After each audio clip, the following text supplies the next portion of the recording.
long introduction. I didn't expect the bio to be read out. The other thing the bio doesn't say is that, as the title says, valuing the lived experience. I am a person with a high-level spinal cord injury of about 35 years, and so I'm an insider, and I'm a researcher, and I really like to engage in areas of policy and practice. I don't normally wear a tie, but I've got a tie on. It's Indigenous Australian artwork, and so I just like to, as I know, the first people of Canada, I'd just like to acknowledge the Gadigal people of the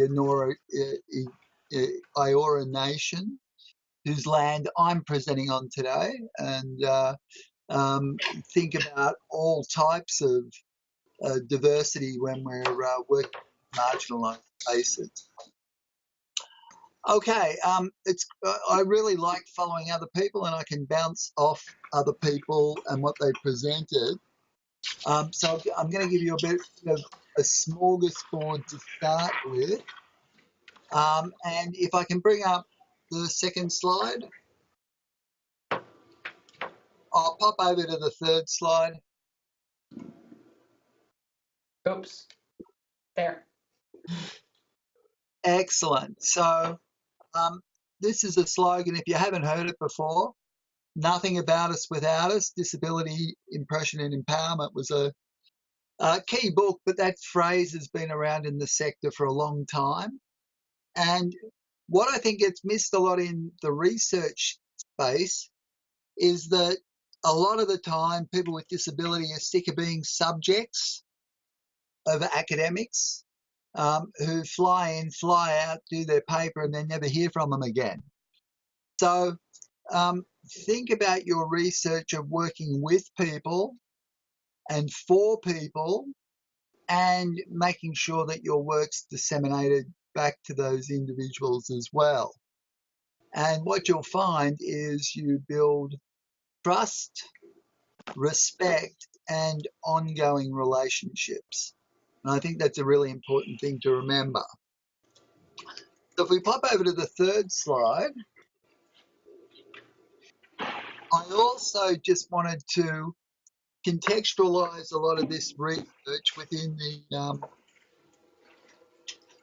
UN Convention on the Rights of Persons with Disabilities as a bit of an international frame of what's going on around the world, and that Canada and 175 other nations are signatories, and also signatories to the optional protocols. So I'll just touch on a few of the key areas. So if we go to the, leave it there just for 1 sec. The underlying tenets are about non-discrimination, full participation, respect for difference and acceptance of disability as part of human diversity, and equality of opportunity. And then the big one is around this idea of accessibility. Now, I'm glad that Andrea and Natasha have engaged with embodiment, and I like the idea of the ocular in the tourist area. Tourism's dominated by the gaze, meaning sightseeing, etc. But when we look at the types of embodiment, different aspects of mobility, those who are deaf or hearing impaired, those with intellectual disability, those who have learning disabilities, those who have mental health issues, and other people that might have long-term health conditions that impact on their daily lives. So I just want to touch on 4 main areas. So if we can go to the next slide now. So personal mobility has a whole range of contexts. Now, the one that you're seeing the picture of is myself on what's called a trekkie, and I'm in the old ruins of Rome. So a form of assistant technology that gave me an opportunity to get to places and spaces that I otherwise wouldn't have been able to get to. When we put it in the context of somebody who might be blind, the way they're able to wayfind and the way there's breakthroughs with GPS-based technologies that allow people to understand where they are in space and place, even though they don't have visual identity. And with regards to this whole area of personal mobility, we're seeing all sorts of awesome aids and assistive tech that are allowing people to go where they haven't gone before and be able to do that on a regular basis, either independently, etc. So when you come over to Article 9 of the UN Convention, the whole area of accessibility, and again, accessibility in the space we're talking about, and particularly Andrea's talk on the whole online environment and ICT technology, information communication technology, are just so important, and the way that people are included or excluded from those. And it's not just online people with vision impairment. It's also people with mobility impairment. So, for example, I use speech recognition technology to interact in a textual way, and that allows me to be very productive online. But you find that even a product like Microsoft Edge doesn't integrate the way that the most popular speech recognition tech, Dragon Naturally Speaking, with its system. And that certainly curtails the way your interactions occur. Pop over to the next slide. Oh, sorry, accessibility. I just did that. Pop to the next one again. And all this stuff is in place so people with disability can experience what everybody else does from what I like to call live, work, play, and travel.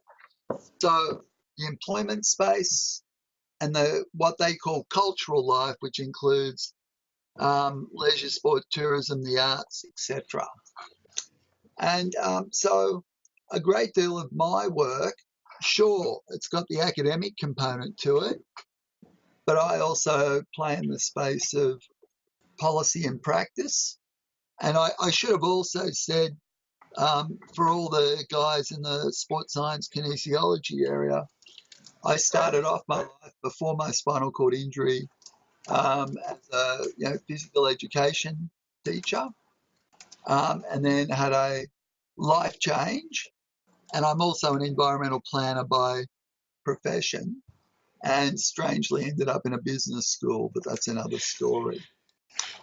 What I want to just pick up in probably the last 10 minutes and build on some of the areas that Natasha spoke about first, in a project called, if we can go to the next slide.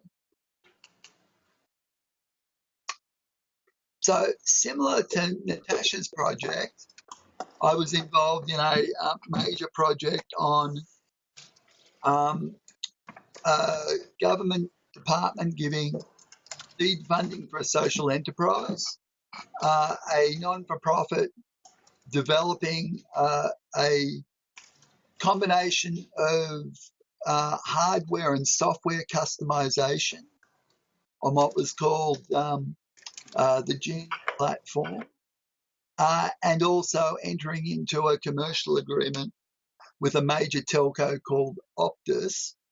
And the difference between my study and Natasha's was that we were working with people predominantly with higher level, moderate to higher level intellectual disability. And the whole the project had pre-interviews, mid-interviews, post-interviews, together with observation, and we also focused on two other groups that we thought were important, and that was the significant other of the person, and also most of these people having services provided by a service provider. And it was a fascinating project for all sorts of reasons. And I'll send links through to a paper in Disability and Rehabilitation that focuses on aspects of the technology and a whole series of interactions around the tech. And then another paper in Disability and Society that looks at citizenship outcomes. So if we just bring up the next slide, and I'm not sure how. Okay. So in the rehab paper, we looked at policy, activity, environment, assistive tech, and the human dimension. And what some of the really great outcomes for was that people that had never had a smartphone, had never had a mobile phone before, had the opportunity to have its benefits. And so the title of one of the papers was just called I've Got a Phone Too. It expressed the liberation those people got from having an opportunity to join the digital world. And so some of the interesting outcomes were people with the use of the phone, but importantly with the backup of a single red button if they got into trouble, direct contact to a 24-hour concierge service that, together with the GPS aspects of the phone, allowed those people to have backup support, particularly for those people that had issues with cognition, memory, and learning. So some of you might be sitting there thinking, well, what's this got to do with leisure and sport? Well, it created an ability for those individuals not to have somebody attend with them. It assisted them with independent transport arrangements. It allowed them to undertake the activities of their choosing at the times they wanted to do those activities. And so we've got a whole ream of data and outcomes around really getting a leisure life. And sometimes that was controversial because just like everybody else, some of those people also used a variety of dating apps, and that caused some tensions with significant others who, for a variety of reasons, felt very protective of their child, guardian, etc. So absolutely wonderful, but not wonderful for everybody.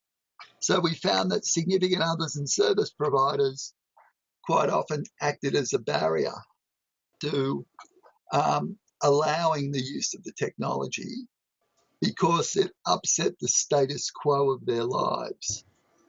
And so that whole area of independent citizenship and managing those personal relationships is a really is something that is very sensitive when you're dealing with people whose lives may not be as independent as the ones that we live.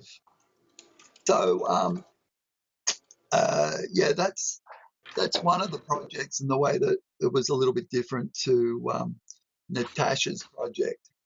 Just go to the next screen.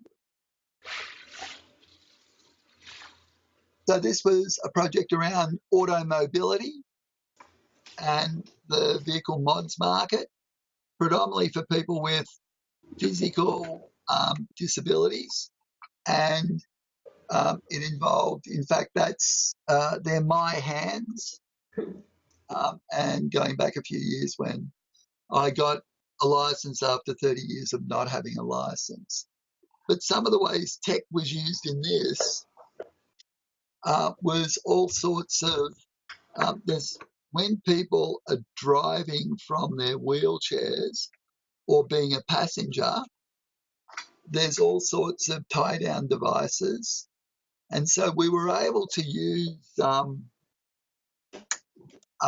force sensors to determine not only what people felt was good, but also measure how different types of assistive devices allowed for more comfortable, smoother rides, provide the evidence and argue for those inclusions that might have been a higher cost. So technology providing evidence for policy decisions and outcomes. Again, with this study, we also undertook a major online survey using Qualtrics, and Qualtrics also allowed for an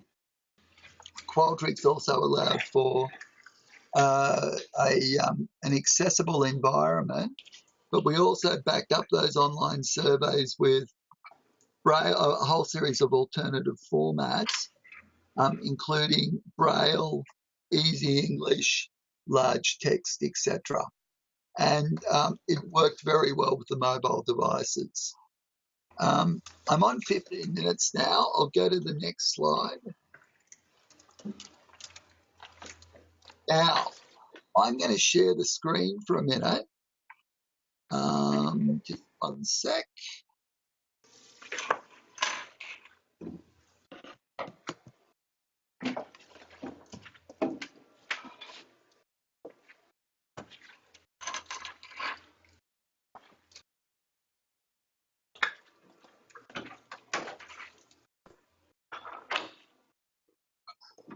So can you see my screen? I think yes, we can now. Okay, cool. So the other project, and where I'll sort of finish on so we can get some conversations, was creating a narrative, storytelling, and also the way that, and this project was around community inclusion and the beach. And we've only just finished this study. And what we were able to do in this study was use GoPro technology to be literally out in the water with a whole series of people that hadn't been wet for a while. And if anyone knows anything about Australian culture, beach life is so important. This project went across mobility, mental health, people with intellectual disability, and involved both land and water-based activities around the beach, which are very exclusionary from the body beautiful perspective, and also feeling like you have the right to be on the beach. So it was about confidence building and a whole series of things.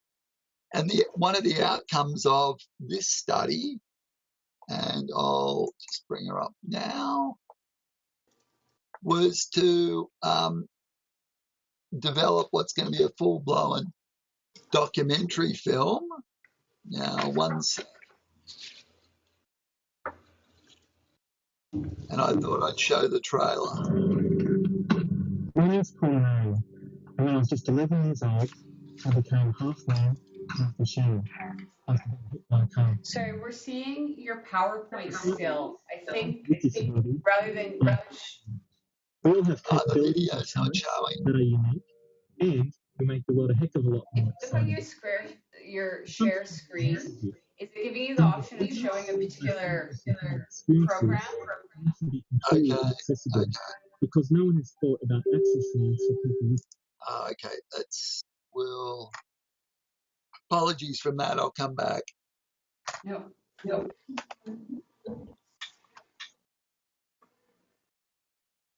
Or if there's a link. Yeah, I can send a link through afterwards. So, sorry, you've got it back now? Yes. Yes. Hello? So, yes, are we there? Yes. Okay. Sorry about that. I will get you to bring the slide back up on the screen. You've got the slide up.